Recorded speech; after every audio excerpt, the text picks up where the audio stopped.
Hello, this is Dr. Paul Cottrell, and I'm going to be doing a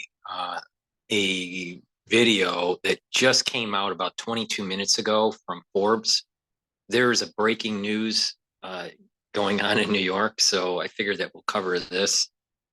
Kathy Hochul to deploy National Guard and state police to patrol New York City subways.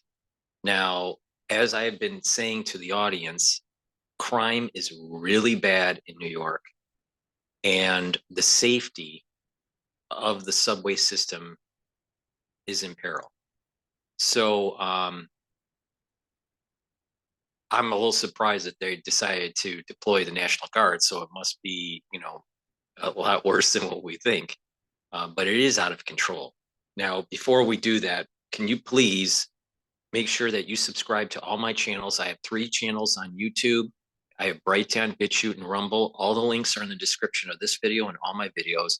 Please ask your social media to also follow me. I'm heavily censored on YouTube, and we are going to go through tumultuous times in the next probably 2, 3, 4 years. And it's really important to be able to cover it and to document it and to keep people informed and to be prepared, but not to be just prepared selfishly, but also to be prepared to save the Constitution. So with that, please also go to my store, the-studio-reykjavik.com. I have great products to offer. I have supplements such as Clarity Factor. This will reduce brain fog and keep those dendritic connections active. So please take Clarity Factor every day. I take it twice a day. I take it in the morning and I take it in the mid-afternoon. Most people take it only once a day, but please take it, and it's part of the anti-aging protocol. I also have ashwagandha root, which controls blood glucose levels and brings down that inflammatory response in the vascular system. And take it with turmeric, which is also an antioxidant, but it'll bring down inflammation. So it's part of the 3rd pillar of the anti-aging protocol. And lastly, please get the omega-3. This will help with the lipid profile and help with cardiovascular disease. So with that said, let's go to what Governor of New York has to say. 3 people. Oh, Rushed. Let me change the speaker here.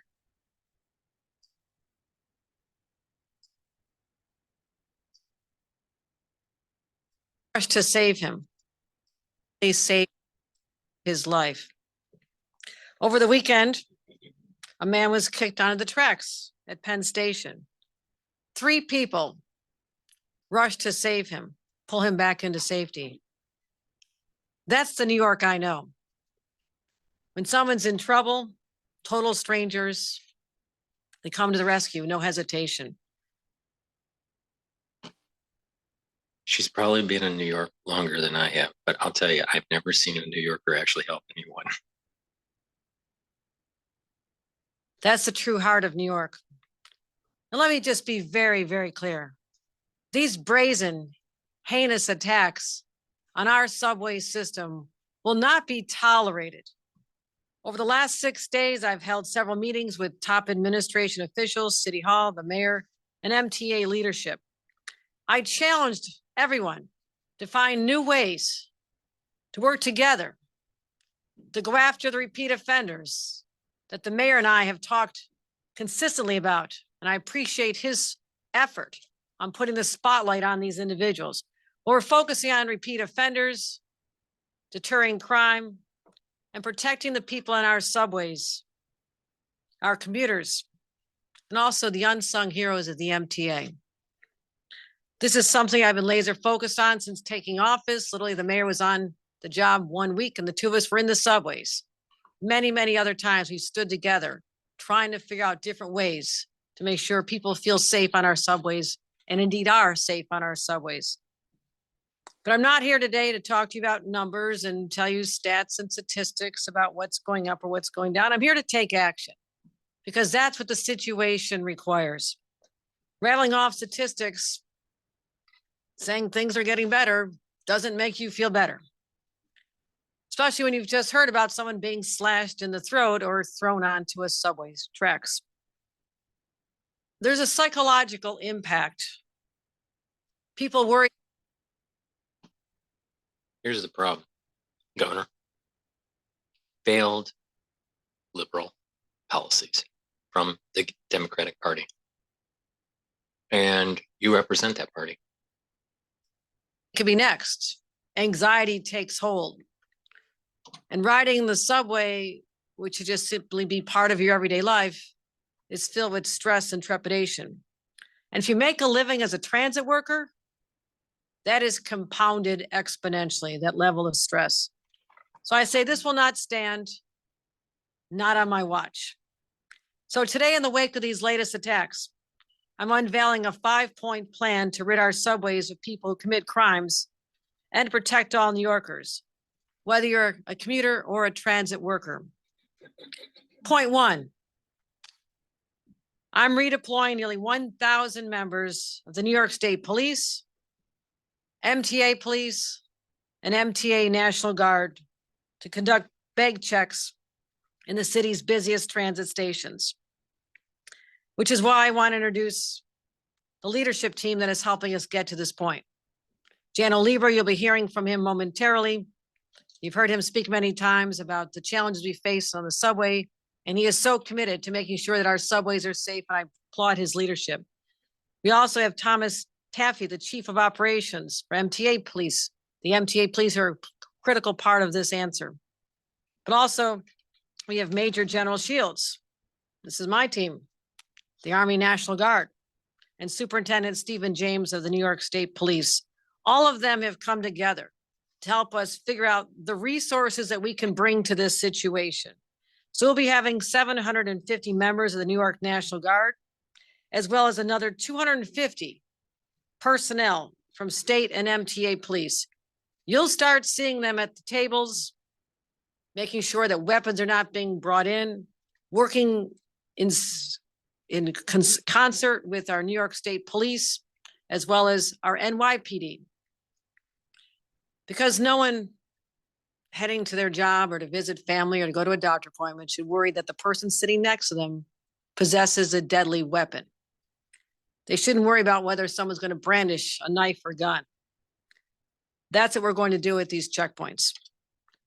Number 2, I'm proposing that we amend New York state laws in this session in a matter of weeks to allow courts to ban anyone from riding the subway or taking a bus who's convicted of a violent crime against another passenger.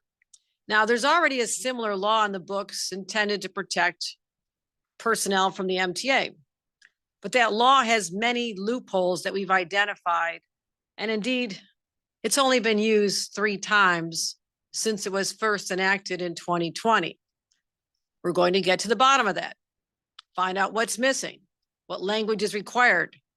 So basically, if you assault someone on the subways, you won't be on the subways. And a judge will now have the power to make sure that for at least 3 years, they'll have the ability to keep you off the subways. Now, this isn't some radical idea. Think about if you're convicted of a DWI. A judge determines that you're a danger. Guess what? You're not riding on our roads. You're not able to drive a vehicle. You lose your license. It's the same principle right here. And I expect the judges to use that discretion.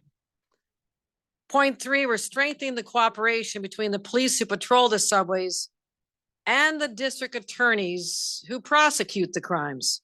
This is something that came up at our meetings. The district attorneys need to know the full body of evidence that's out there with respect to these recidivists and repeat offenders, something that the mayor and I understand. Enhanced coordination will be a hallmark of our effort to drive down gun crime. It has been. That coordination has helped us drive down gun crime. We spoke about that earlier this week up in Albany. Also helped us deal with car thefts, driving down those crimes as well. Think about it. You can still get on the MTA with the MTA card. And the MTA card can be purchased through a machine, and you can insert dollars and you can insert a credit card. If you use someone else's credit card, and let's say you're on a list to not be able to ride the subway, and you need to get a MTA card, or you use the electronic system. If you use someone else's name or you pay in cash to get the MTA card, they won't know who you are, and therefore you're still going to be able to get on to the system. So that's going to be a loophole there. So I see that as a problem.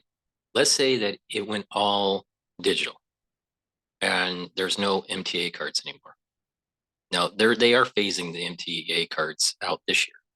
So it's interesting that that's happening at the same time that she's bringing this up. But an individual could use someone else's credit card if they know, let's say a friend's credit card or a family member's credit card, and still be able to go through the turnstile, or use someone else's cell phone, friend's cell phone or whatever, to pay through their digital wallet. So to stop someone from riding the MTA is there's loopholes there that even if they try to fill that, there's ways around it where the system wouldn't know that it's you making the purchase. And therefore you're going to be able to go through the turnstile. Now, having bag checks, right before you get onto the MTA will prevent, people from having weapons, but people that are on a list that are blacklisted for the MTA system, I don't see how that's enforceable. Now, someone that is, let's say, on a blacklist to driving a car on the roads, nothing's really stopping you from doing it. It's just that if you're caught, then you're more in trouble. And that may be the same thing with the MTA. If you're caught, you're more in trouble. But to actually prevent you from doing it, there's very little that the government can do.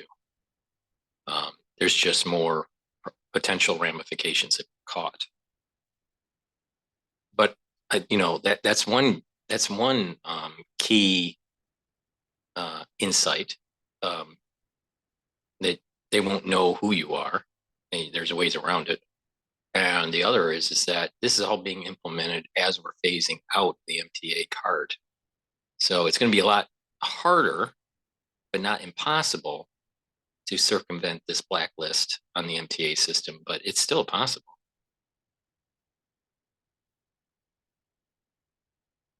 I believe it can work on the subways as well. A couple of components. Effective immediately, the MTA will work with the district attorneys and the NYPD to create a new early warning system for repeat offenders. We know who they are.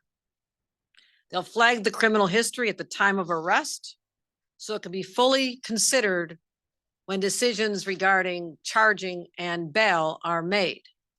Second, we're establishing This is the point that I'm making. It's only after the fact. You can't prevent someone to get on the MTA. They can jump the turnstile. If there's National Guard and police officers around, the jumping of the turnstile will be less prevalent, but it's only after the fact. meetings between the police on the subways and the district attorneys. We'll hold them at the Crime Analysis Center right here in New York City. Again, bringing people together, sharing data, making sure there's accountability. And let me explain why that's significant. These meetings will give a regular forum for police and DAs to get the full picture of someone who's charged with the crime. Have the police had run-ins with them before? The police certainly know.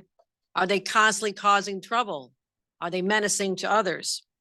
I want DAs to have all the background and information they need to make a strong case before a judge in court. This will make sure that the repeat offenders are dealt with accordingly. Again, I need the judges to uphold their end of the bargain. That's a good point. What's happening is that you have judges and DAs not doing their job to making sure that these criminals are being sentenced correctly and being prosecuted correctly. What happens is that these people are getting off on lesser crimes or on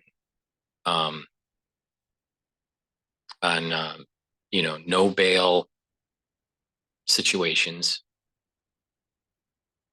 lower sentences, in the vein of, well, there's structural racism, and therefore these people need second chances and all this. Well, some of these people may need second chances, and it's a repeat offense. And primarily we're talking about blacks in New York. It's blacks causing most of this stuff. Some of it is illegal immigrants. Some of it is the Latino population. Some of it's the white population. Very few of it is the Asian population. But a big part of the problems that we're seeing on the subway and on the theft in New York is dealing with blacks. That's just a fact. An important part of this. Last year, we gave judges more discretion. You all know the budget was 1 month late because I held it up to make sure I could get the discretion back to judges that they no longer would simply use the least restrictive means when considering bail. That is history. That is not the law. It has come to my attention that there are still some judges applying that standard. So we're talking to the Office of Court Administration, enhancing education, saying, and let's be honest, what race are these judges? What race are these DAs? I bet if when you look into it, that they're coming from a woke agenda, and many of them, not all of them, but many of them are black. Oh, the law has since changed. It has gone into effect, and that would be having gone into effect since May of 2023. So I'm anticipating that we'll see a change in results when you look 1 year from now, but these new laws have only been in place less than a year. So I'm just saying to judges, use the tools that we've now given you to protect New Yorkers. Point 4 is about protecting our transit workers. If a camera had been positioned on Alton Scott's conductor cabin last Thursday, we probably would have already apprehended the person who slashed his neck. Or maybe they wouldn't have done it at all if they knew there were cameras watching their every move. Now, I've already pushed the MTA to speed up the installation of cameras in subway cars, and thank you for your commitment to do that. We've shaved off many, many months, and every month is going to make a difference. They'll all be completed by the end of this year, not the longer period that had been first talked about. And I think that's an essential deterrent. Here's the problem. We have problems in crime. We have problems with dealing with murder in New York. And the solution is a 1984 solution. More cameras, more this, more that, more surveillance, more curtailment of civil liberties. The answer isn't more cameras, Governor. The answer is making sure that the individuals that are causing this pull up their pants, brush their teeth, make their bed, and become productive citizens. Not more cameras, not more surveillance, not a surveillance technology, not a surveillance state, not a national security state. This is what I've been warning everyone about. that we have to start thinking in terms of God, country, and family, not national guards, more of a police state, more of a surveillance state. There's going to be, because of these cameras, there's going to be whoever is tied to the camera companies and the installation companies, they're going to make a ton of money. Meanwhile, the citizen has to pay for it through taxation, and they have eroded civil liberties because there's a group of people, primarily a certain type of ethnicity, causing the problem.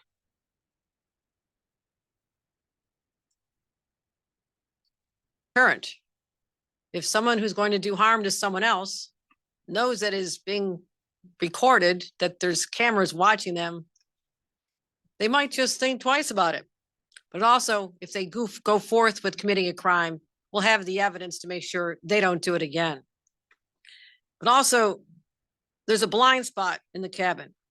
And that's why today I'm directing the MTA to install cameras in every single conductor cabin, as well as the platforms that face the cabins. Now, these transit workers, they have hard jobs, a lot of uncertainty, especially in light of the recent increases in crimes on the subways that they have seen. They keep our city running morning, noon, and night, and they deserve every level of protection to offer. The information gathered on the cameras will simply be used to aid in the prosecution of anyone who commits an offense. Point 5 is we're expanding the joint MTA and New York City run pilot program. It's called SCOUT. You may have heard of it. It stands for Subway Co-Response Outreach Teams. Now, these are led by mental health clinicians, but here's the difference between them and the SOS teams that I've talked about. These teams are also backed up by the police. They have police officers along for backup, and they only deal with individuals having the most severe mental health crises. Those that are SOS mental health teams cannot safely approach without police support. These are literally the people who could pose danger to themselves or to others, and it is evident. So these teams will work to get them out of the subways. They already are there, get them services and support. And if something bad happens, they can use force if necessary to have them removed from the subway. In many cases, it means getting them into the psychiatric hospitals. I've had a lot of effort trying to open up more beds so they're available. And also, we have 2 of these teams in place right now. Today, I'm announcing an additional $20 million. I want to make a statement here. Public policy, especially in the legalization of certain types of drugs, have led to more psychiatric problems, more crime, and more devolving of society. And this concept of legalizing marijuana, especially in New York, is detrimental to the life, safety, and the long mental well-being of its citizens. Not only that, they become less productive. And then, not only is our mental health issues and increased chances of dementia and schizophrenia, but there are pulmonary problems. So, it's going to add to healthcare costs and a declining productive society because of these health issues. And of course, the societal issues. Crime is going up because of these things. So liberals screw up the society in general.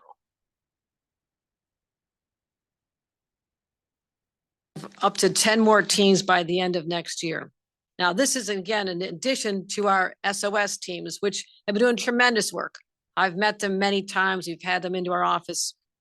They've moved more than 350 struggling New Yorkers off the streets and into stable housing, the result that we were looking for, and it's getting better. People feel the difference.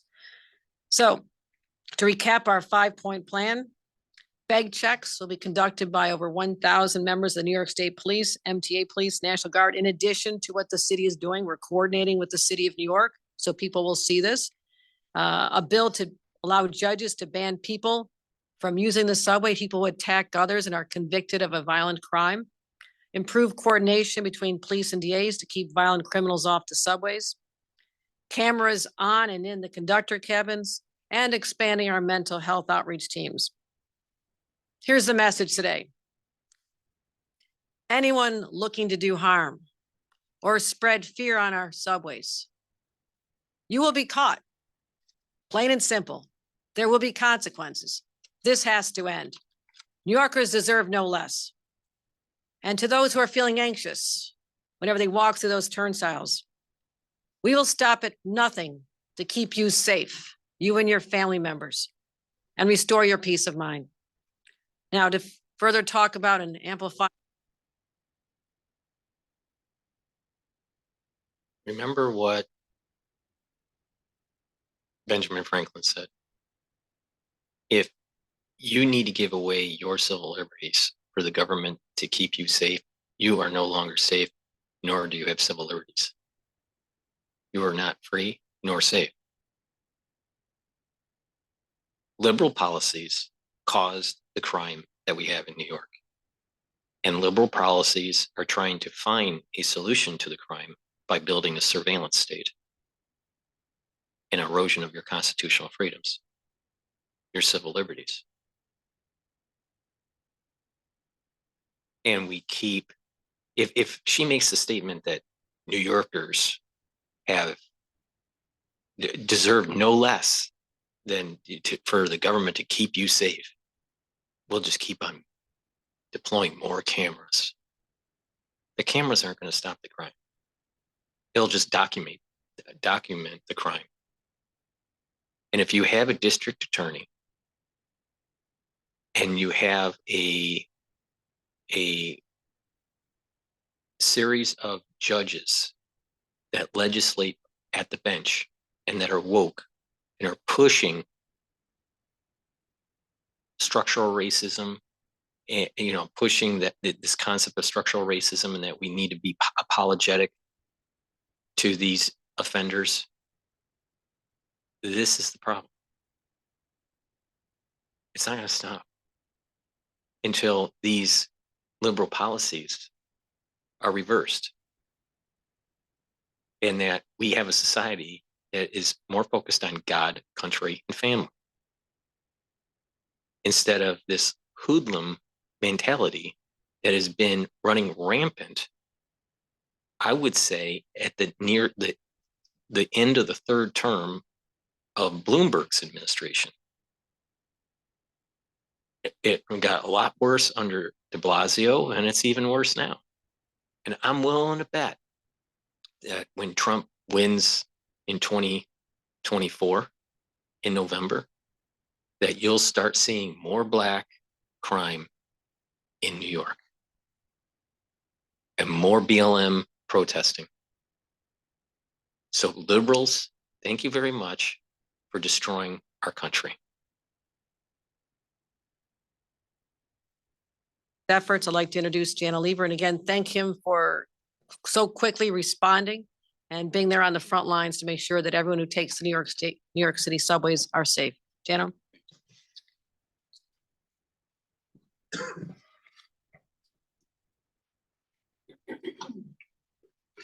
Last year, in the face of huge challenges, Governor Hochul stepped up for subway riders. With her budget, she rescued the system economically, protecting us from cuts in service, layoffs, and even massive fare hikes that so many transit systems nationwide are facing, for example, in New Jersey. Together with Mayor Adams, she launched the Cops Cameras in Care initiative to improve safety within the subway system, surging officers underground, challenging us at the MTA to ramp up the installation of security cameras, and bringing in new resources to help those most vulnerable New Yorkers who are sheltering in the subway system. Again and again, our governor has shown her commitment to transit safety, and to our riders. That work has had an impact. Yes, although we are focusing today on the perception of safety after cops cameras in care, the surge in subway crime was beaten back last year. And last year we finished not only below 2022 in crime, but below pandemic levels. But today, in response to those high profile crimes that the governor has talked about, she is taking additional and significant actions to address the fact that riders have been put on edge by some of this news.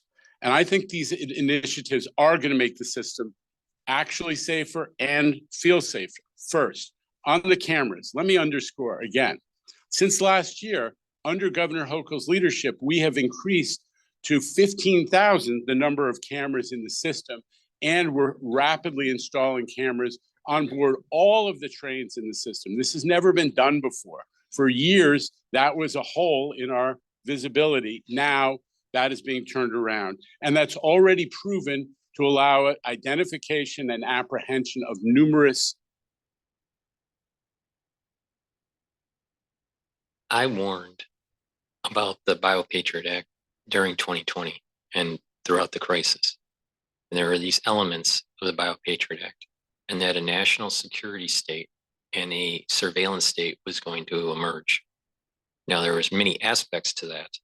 You know, part of it is digital passports and mandates, but this concern that in especially the inner cities like New York, LA, Chicago, Detroit, DC, Boston, that there's going to be more cameras being deployed and drones being deployed to surveil the society. And that these municipalities are going to need more money through taxation to be able to install and maintain these surveillance technologies. We are moving towards exactly what the Chinese have, the surveillance of its society, which is only one step closer to being able to shadow ban or to sanction dissidents. We're putting in the cameras because of the crime. But once they wire this all up, what happens if you're a citizen and you go against the governor? Let's say there's a protest about unfair taxation. The system knows who you are and will lower your social score, either perceived or real social score. So this is happening just like I thought it was going to be. It says that there is this going to be this build out of a surveillance technology, no one paying attention to 1984, the novel, and we are now curtailed because of digital technologies, curtailed by digital purchasing, curtailed by the digital wallet, curtailed by the concern that if you say something on social media, you may be canceled. Now, it's somewhat benign with the canceling right now, but just look at what is happening in China. That's not benign. If you say something or do something that the government doesn't like, you can't purchase to be able to travel. You won't be able to have a job. You won't be able to buy food. You won't be able to live. But they're going to keep you safe. The only way to stop this national security state from building out and eroding your civil liberties is to break the nest and to destroy the national security state. Even though that sounds kind of counterintuitive because they're trying to solve a crime problem. Now, there is lots of crime that needs to be dealt with, but we have laws in place to keep to prosecute these people and to get them off the streets. But now what's happening is that they need more information to be able, to properly prosecute these people. And it's building out a national surveillance system. You start it in the main cities like New York, and then it'll go out to the suburbs, and the whole country will be on a grid, and like a camera grid. And it'll be easy to implement sanctions on individuals and on groups that are going against what the government wants its people to do. And when everything's digital, it'll be easier to sanction those groups or those individuals. Of numerous offenders. Talk to Chief Kemper of the NYPD Transit Bureau about it, the impact of cameras on his work. And now we're doing what the governor talked about, cameras in conductor cabs, because we must first and foremost address the risk to our brave transit workers. No one should have to go through what Alton Scott went through last year. I also want to emphasize the historic actions that the governor has taken on mental health already. $1 billion initiative on mental health. No one's made a priority and a commitment of that level. The SOS program, which has already taken so many hundreds of homeless people out of the system, and not least the restoration of psychiatric beds, which became unavailable during COVID. We needed those beds back, and the governor pushed the hospitals to make them available. That's why we are able now to initiate this Scout program. We need, it's no secret that most of the folks who are suffering with severe mental illness in the system are not dangerous. But if you're on a train with someone who's having a psychotic episode and acting out in aggressive ways, you're not going to feel safe. This literally, and I'm not speaking in hyperbole here, this literally happens every day, at least once a day on the MTA when someone is traveling back and forth. You will see something like this at least once a day. Not going to feel safe. We have to humanely address the needs of those folks. And the governor is now giving us the resources to do that at scale. In recent months, the MTA has been experimenting, as the governor described, with a program which sends out clinicians who are experts in identifying severe mental severe mental illness, and utilizing the provisions of the mental health law that allow for involuntary commitment, so-called 941 and 958 provisions of the state mental health law.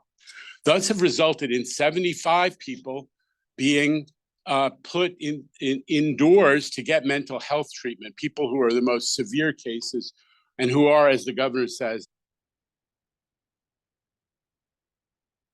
on the surface, everything sounds so great, right? You have a mental health crisis that's going on in New York. And that's right, and that's true, right? That's a fact.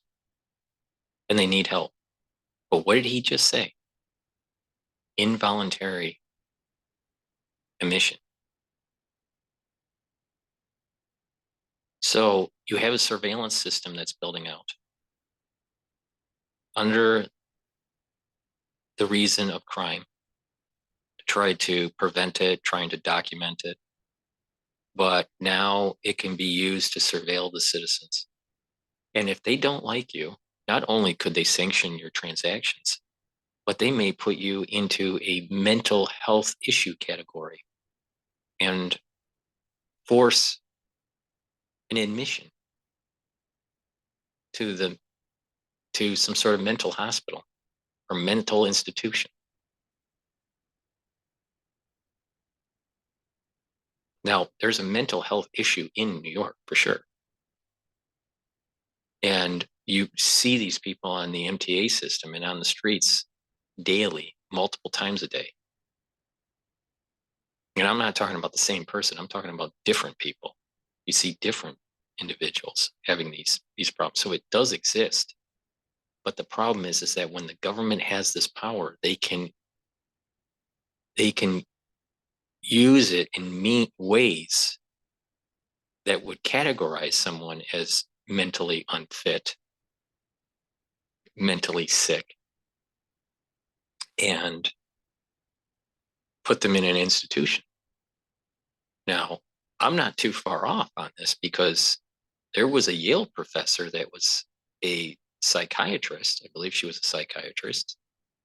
That was actually kicked out, but she wrote a book about the mental unhealth of President Trump, warning people that we were going to go into nuclear war because he was so mentally unfit. This is while he was still president. I forgot her name, but she's an Asian professor over at Yale, and she ended up getting kicked out. I haven't seen anything from her about Biden, and it's obvious that he has cognitive decline. It's obvious that he has motor coordination decline. And we are closer to World War III now than we were under President Trump. So when you had, quote, a professional making a remote diagnosis of a president because of some sort of political agenda to try to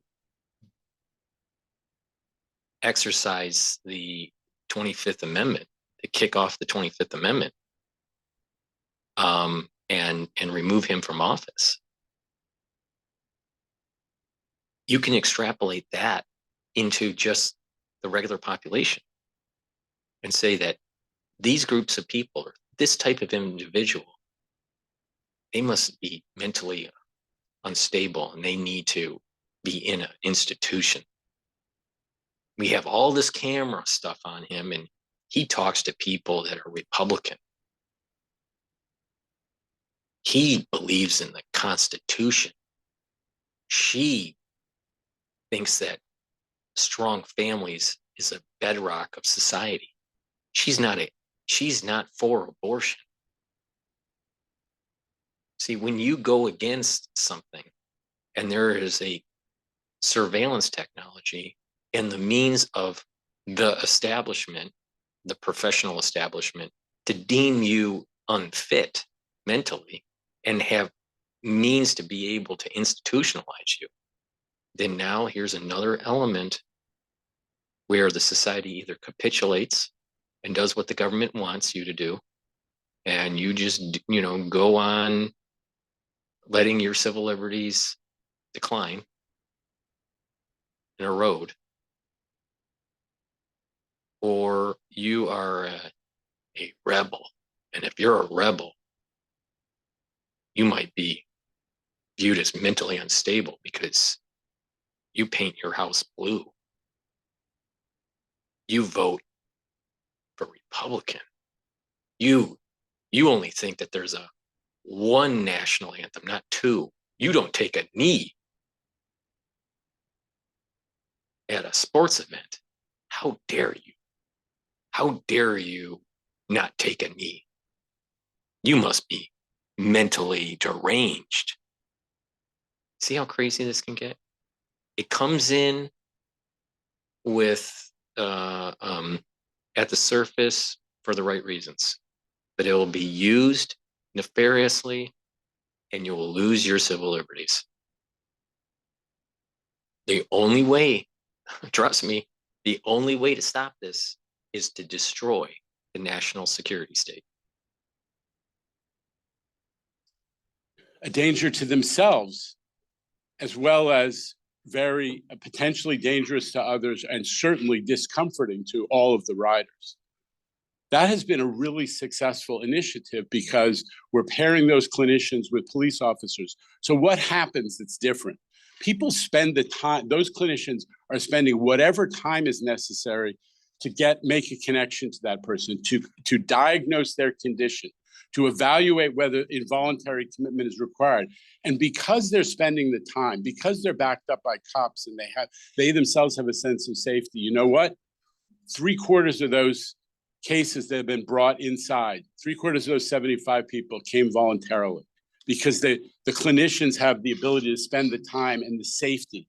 So this is an amazing model that we are excited to expand, because we all know that a very small number of those people who are struggling are having a disproportionate impact on the sense of safety in the system.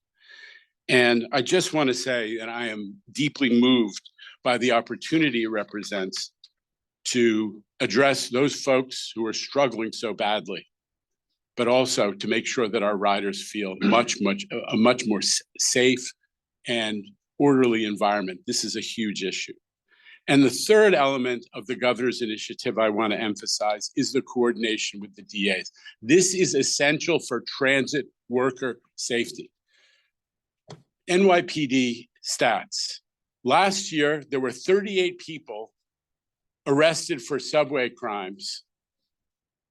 For attacks on, there are 38 people arrested for attacks on MTA workers, for 43 separate attacks on MTA workers. And together they had over 600 prior arrests. 1% of subway arrestees, according to the NYPD, are responsible for well over 20% of the crime.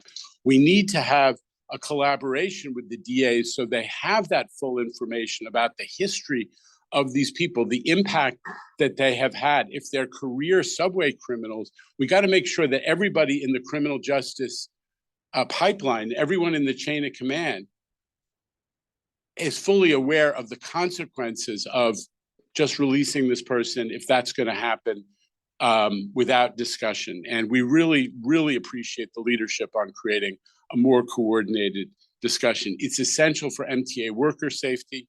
It's essential for MTA rider safety. And one other stat is, of those 38 arrests, there have only been 11 indictments. We have to have a dialogue about, when folks are arrested, are they actually is action being taken? And it's super important. So in closing, I just want to say, I believe that the actions the governor has announced today can have an impact, not just on statistical safety, but on the perception and experience of our riders, which is essential to make New York the equity transit system that needs to be, that everybody who depends on the transit system can use it to get to jobs and education and opportunity and feel that they're in a safe environment. So thank you, Governor. We're ready to move forward on the implementation. I get to introduce Tom Taffy, who is the Chief of Operations of the MTA PD and a great partner in everything that we do in MTA law enforcement.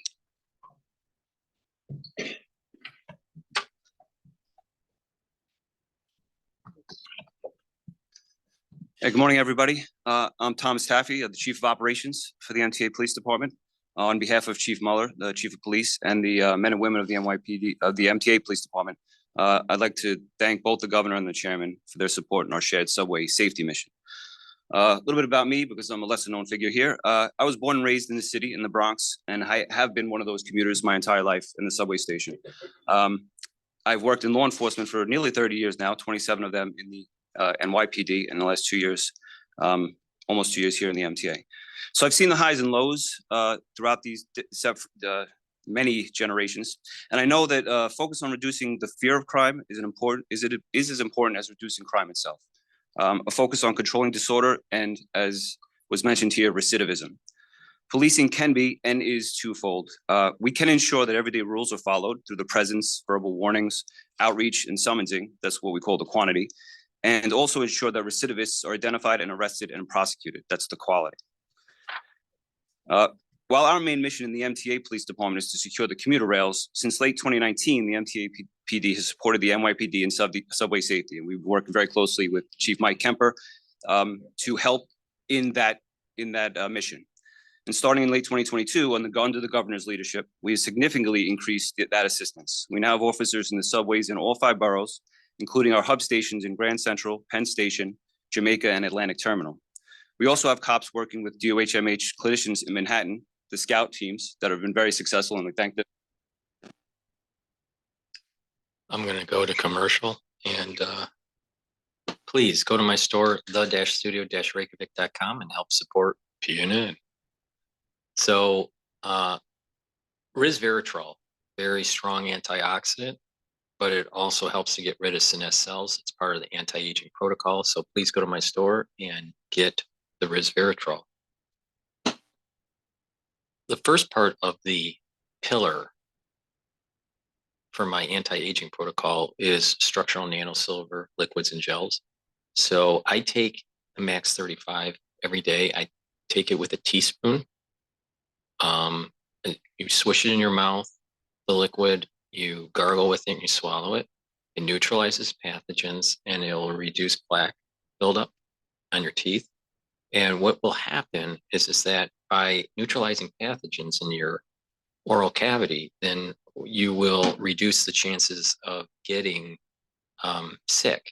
Now, the whole idea is by neutralizing these pathogens, your immune system doesn't have to chronically, constantly fight stuff. So part of this anti-aging protocol is neutralize pathogens.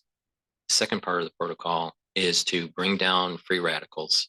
And the third part is to bring down inflammation. When you do that, your body goes into homeostasis, and you have more energy to be able to fight something when you need to fight it.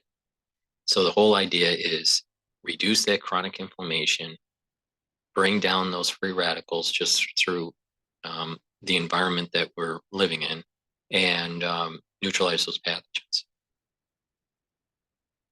In addition, people need to get 3 cycles of REM sleep. The reason why you need REM sleep is to consolidate memory and to detoxify the cerebral spinal fluid, the CSF. So you can do that. If you're having problems with getting good REM sleep on a regular basis, take my good night formula, and it will allow you to get that REM cycle sleep. It has tryptophan and melatonin in it. And by doing that, you're going to be able to consolidate memories, detoxify your body, especially your central nervous system, and you will have more energy because you're more well rested. This is PNN. The governor for increasing our opportunity to use those teams to help with persons in mental distress. We also work overnight in clearing the trains. We work with our homeless outreach partners in BRC and DHS, and we're in every corner in the city, even in Staten Island on the railways. Our focus is to respond to issues that most affect the riders: the feeling of disorder, that fear of crime that I mentioned, fare evasion, persons acting violently in emotional distress. And we work closely with the conductors and other MTA employees, who we call the Platinum Clients, since we work for the MTA ourselves, to identify the issues that concern their safety and allow them to do the jobs without fear of crime. And finally, we focus intensely on recidivism and advocate for crime victims by working closely with the DAs to build a solid case. And as you see here, it's basically every of those 5 points is something that we're being supported now by the governor and the chairman to do at a higher rate and more effective, especially with these scout teams. So once again, I'd like to close real quickly. Thank you, Governor and Chair, for this opportunity to let us help the NYPD and support the Subway Safety Initiative. That's it. Okay. Anybody else want to say anything? Major General Shields, okay. Happy to take any questions. We have the leader of our state police, the leader of our national. I have a question, Governor. Why do you keep on pushing liberal policies that leads the society to go straight to hell? MTA police, transit police, and of course, Dana Lieber, happy to take any questions. All right, I'm gonna try calling on folks. I know we have a lot. Let's just start here and move around. Bernadette. Governor, where is the mayor? Governor, where is the mayor? I mean, he's in charge of the NYPD. The NYPD has been surging 1,000 cops. You're now adding additional law enforcement to the subway system. Does this mean that the NYPD will take out of the system those 1,000 cops? And No, do you no, think that no, he should Bernadette. pay, now that they have a $3.3 billion surplus, should he be paying cops overtime? I am working in sync with the mayor of New York to protect people on the subways, the workers and the passengers. We've communicated as recently as this morning We had a meeting last week after the horrific attack on our conductors. So we are in sync. So we are amplifying. He asked for more assistance. I said, let me figure out a plan. Part of it. Governor, why did it take the attack of someone that works for the MTA for you to get your ass in gear? What about the crazy stuff that's been going on for about 3 years on the MTA? What about what was going on during the BLM riots? Now, I know you were a lieutenant governor at the time, but Cuomo didn't do anything about it. You didn't do anything about it during your tenure as governor until there's an attack on an MTA employee. What about all the attacks of blacks, attacks from blacks on whites and on Asians? What about the Asian hate crime that was going on? You know, you're a little too late to the party. And let's be frank about this. Liberal policies led this problem, allowed this problem to emerge. And now we're going to assume that a Democrat governor, a liberal governor, it can solve the problem. If anything, you're going to make it worse. Is something that is out of his jurisdiction, but I've asked him for his help in getting legislation passed in our state legislature to empower judges to remove people who've been convicted of a crime from using the subways. He supports that. Our DAs support that. So there are areas where I'm adding enhancements. He is continuing his work to be the primary. The NYPD is the primary law enforcement entity to protect the subways. That has not changed. He ramped up 1,000 workers. I have said I'm shifting some 750 National Guard. I'm bringing them to the stations. I'm also said I will bring resources from the state police and more from the MTA police. So what you're seeing here is an act of coordination, the likes there has never been seen before between the governor and the mayor to protect our subways.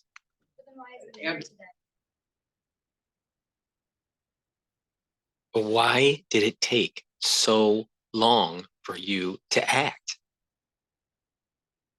There were hundreds of incidences that were happening, just while you were governor. And now you're just about time to act? No, you're too late to the party, and you need to be held accountable for being late.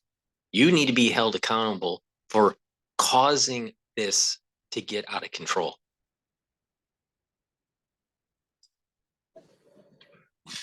And we have different schedules. We spoke yesterday. We talked about this all the time. I don't think that that's necessary that we be standing together. He did an event this morning. I don't know how you could possibly infer that I'm not working with the mayor because we actually have a conflict of schedules Well, I today. think that Our she is schedules working change all the with the mayor. time, Bernadette. Andrew Zip. On the issue of funding the initiative, what City Hall told us yesterday was when this previous surge was very successful, there was a $62 million price tag over 4 months that the state paid for. And that when the money ran out, the city tried to do it themselves and it fizzled.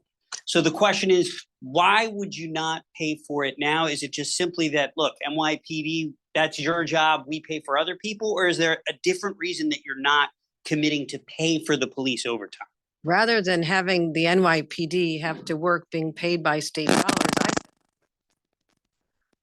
let me bring more people to the process right now. I'm ramping up 1,000 people to help solve this crisis. So they just want more help. And the mayor has many requests before us in our state legislature, many requests. And I'm glad to see that their surpluses are looking, or their finances are looking better than they had been. But that being said, I'm going to be responding to many needs of the mayor and the city of New York in our budget. And so I said I can do something more immediate than a budget request. I can give you bodies right now. And I think that's actually puts us ahead of the game. Morgan. Good morning, Governor. Thank you. So how long do you expect to use the National Guard in this initiative? How long do you expect the program to go? And then on the bag checks, how do you hope to prevent us to go back to a time of stop and frisk? And are New Yorkers allowed to refuse a bag check and leave the station and go to another station if they want to? What I'd say is, first of all, on how long we'll be having these enhanced resources, I'm not going to telegraph to would-be criminals the date this may stop. Okay, that's not a good strategy for protecting the public. I'm not going to be saying how long this will go. I'm going to go as long as we. It'll go as long as you have money. The moment that you are running a deficit, it's going to stop. Or you have to move money to a more problematic area. And it's probably not going to last for very long. It's necessary. With respect to stop and frisk, it's an absolutely different dynamic than random spot checks or people who are thinking about bringing a gun or knife on the subway.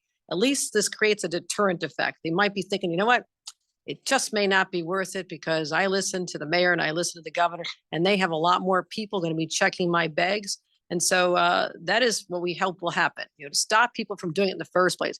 I'd always rather be in the business of preventing crimes than having to solve them after the fact. Really, Governor? Really? You want to solve the problem? You want to prevent the problem than to solve the problem. That's what you just said. But you have policies that are in place that lead to the problems that we have today. Legalization of drugs has led to not 100%, but has led to more crime in New York. That's a fact. Legalization of drugs has led to more mental instability on the street.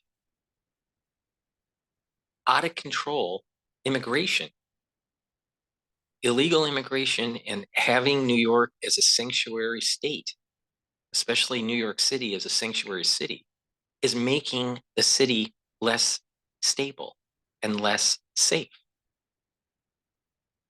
So to prevent crime, perhaps we shouldn't have legalized drugs.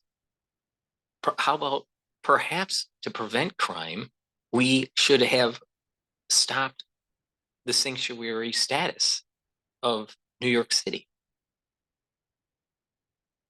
What about being more forceful on your bully pulpit at the state level with the crazy DAs that we have? And it's not just DAs allowing for criminals to walk the streets. It's DAs that were going after presidential candidates. Oh, you don't care about that part of it because you're a Democrat. That's what this initiative is about as well. So we're not looking to go up to everybody, stop and frisk. This is going to be random stops, but more it's a psychological effect on would-be wrongdoers that you may get caught, and there are severe consequences to carrying a weapon on our subways. Okay, Marcia, next one. But can people refuse a bag check? Can they refuse a bag check? Well, let me ask that question. Anybody know? They can, but they won't be allowed into the system. Okay, they all right, Yeah, that's, they can refuse. and we could refuse entry. We can refuse them. Okay, They Marcia, can next one. walk. Governor, not to belabor the point, but the mayor has made it a point of pointing out that when the money stopped for the extra overtime, that what happened was the crime skyrocketed again in the subways. So the question I think a lot of people have is how long is this commitment to have the bag checks, and how long is your commitment to do all these other things? Because to them, he said that yesterday he has to make extra police in the system, what he called the new normal. Mhm. And I'm wondering if you're going to be a partner with him in helping him have the new normal so that you can have more police, more bag checks. I'm going to go to commercial. The best way to not be as stupid as some of the liberal New Yorkers that are out there, please go to my store, the-studio-reykjavik.com, and get a very strong antioxidant. I have C60. I have it in coconut and avocado. This one is coconut. You take a full dropper or a teaspoon of it a day.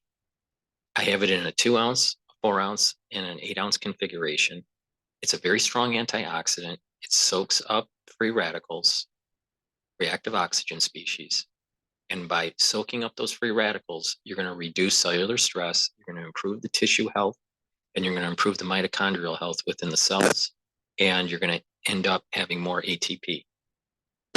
And when you have more ATP and you aren't in necrosis and you start to slow down the aging process, you'll be able to think better because neurons have lots of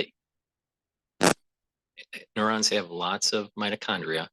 So please go to the store, get the C60, improve the mitochondrial health in your neurons and in your other cells. And when you're improving those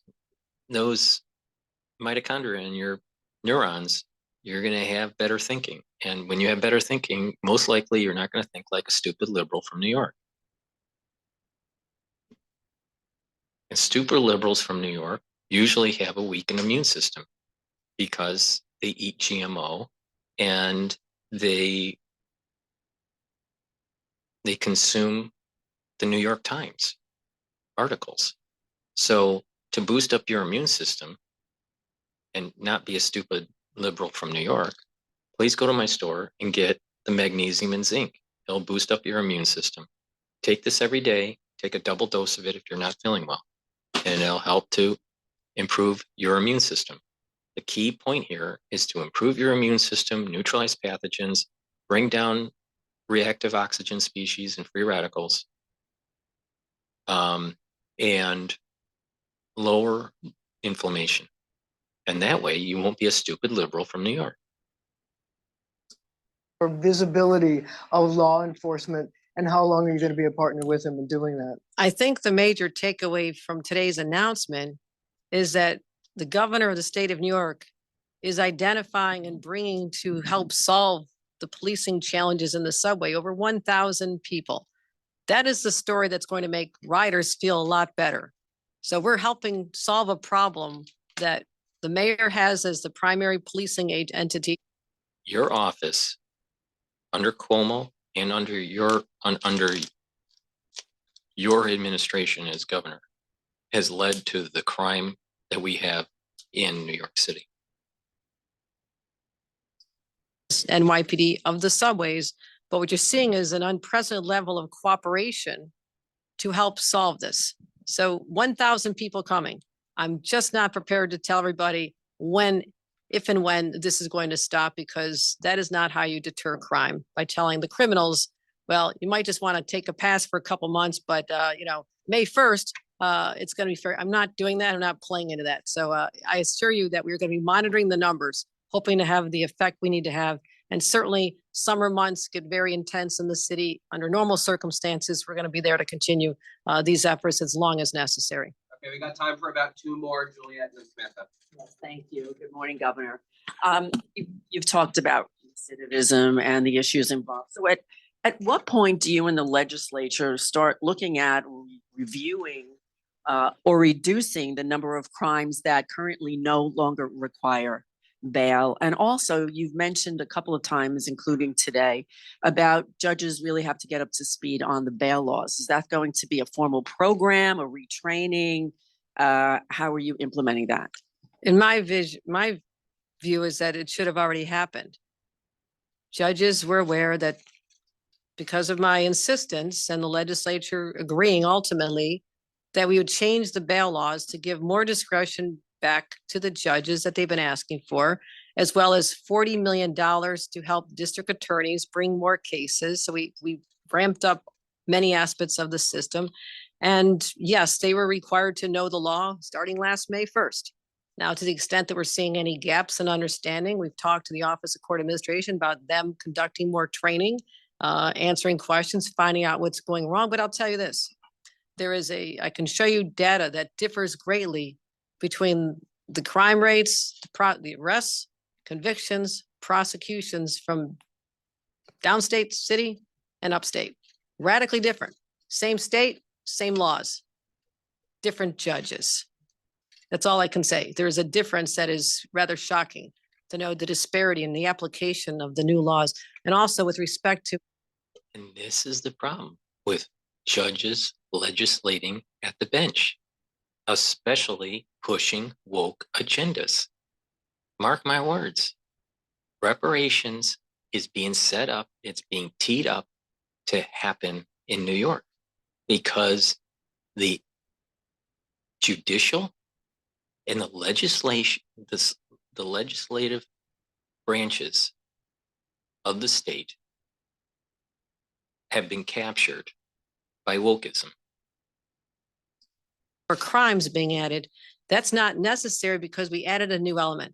If there's harm on harm, if there's an additional subsequent case of harm on an individual or property, that allows for enhanced opportunities to ask for bail. That was not there before. So that brings in many more crimes than had been eligible before if it's a repeat offender. And that's what we were going after last year. Right, that's the last one. So in terms of the legislation to keep people out of the system if they're convicted of a crime, thank you. If they're convicted of a crime of hurting another passenger, how do you enforce that? And also you had an uphill battle with the legislature about changes to bail reform. How are you going to get this legislation through? Well, uphill battle defines a lot that goes on in Albany. But that does not mean we should not pursue this. You know, many of these legislators represent the citizens that we're trying to protect. These are also their constituents. They are asking for help. They want to be safe on the subways. So this is simply a way of saying that, similar to the fact that you cannot drive a vehicle if you've committed a violation of our laws, that we take away your license, you don't have the privilege of being on the roads. There's no right to take our subways. It is a privilege. And if you violate that by committing a crime and harming others, it seems to me the most logical consequence is you cannot be in that position again. If you've been convicted, you should not be out there. So that is what we're hoping they'll understand.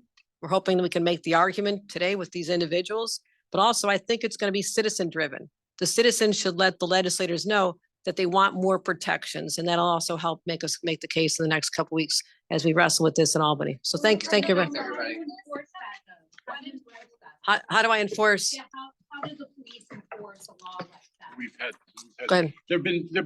we've had several transit bans, and in every case, when there's been a violation, the person has been identified and it's been brought to the attention of the criminal justice authorities, so the court and the DAs.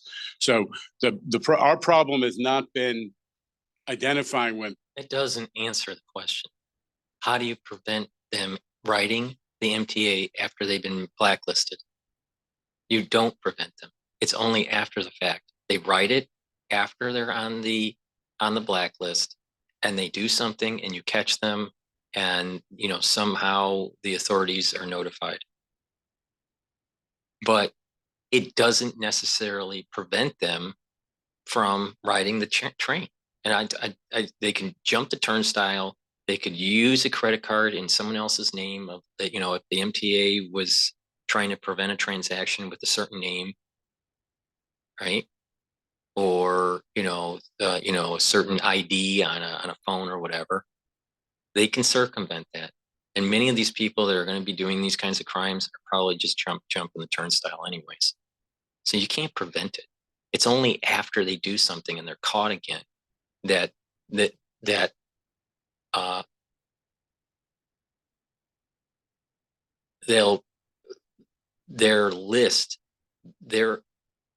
status of not writing on the MTA will be notified, to the authorities after the fact. You don't prevent them. It's impossible. It's the same thing. If they've been banned from driving a car, they could still drive a car, and they'll continue to drive a car until they are caught again. And then they, may have, more heavier prosecution and sentencing because of that action. But you can't prevent them from riding the train after you have them on a list. So they do harm. They get put on a on a blacklist, right? And 2 weeks later, they decide to go on the train again and they harm someone else. And then they're detained. And then maybe additional prosecution can happen because they rode the train that they shouldn't have because they were banned. But it's only after the fact. Failed policy, failed policy. What's the root cause? You have a society that is run by a bunch of liberals. You have a group of people that don't have a strong concept of God, country, and family. And this is what happens. You have a society that starts to spiral out of control. The root cause of this is failed liberal policies. Will violate a transit ban. It's getting the transit bans enacted in the first place. And that's what the governor's talking about. But we can do it, but as I said, the law's been in place since 2020. There are 3 known instances of that happening. They would point to a number of loopholes. We found the loopholes. We want to close the loopholes, but also expand the law that's in place right now that protects transit workers to also protecting passengers. It's a logical extension in light of what's been happening lately. So thank you, everybody. Appreciate it. Please go to my store, the-studio-reykjavik.com, and get the great new product that I have, which is a pulmonology module that you can purchase for $50. You get access to 22 lectures with PDF files and video lectures. And with that, you will learn a lot about the pulmonary system. You'll get a password once you make your purchase for $50. It'll be emailed to you, your unique password. You'll be able to log into the classes and watch the videos, download the PDFs, and you'll be able to download and watch those PDFs, as many times as you want, those lectures as many times as you want. So please go to the store and purchase the pulmonology module that I have. Also, I have ebooks, so you can purchase those. And lastly, I want to just plug to neutralize pathogens. You can neutralize pathogens with structural nanosilver gel that I have on my store. It stays active on your hand for about 5 hours. You put it on your hands, around your mouth, around your nose, around your ears, around your eyes, lightly coat your nostrils, and it will neutralize pathogens. Another way to use the product is to use it as a skincare product. You can put it on your skin and put it on your skin right before you go to bed, exfoliate in the morning, and you'll notice that when you do this for about a week or so that your skin is improving and tightening, especially on your face. So please go to my store, the-studio-reykjavik.com, get the health products that I have and the courses that I present, and you'll learn a lot, and you'll learn on how to improve your health and challenge your brain. So thank you for listening and have a nice day.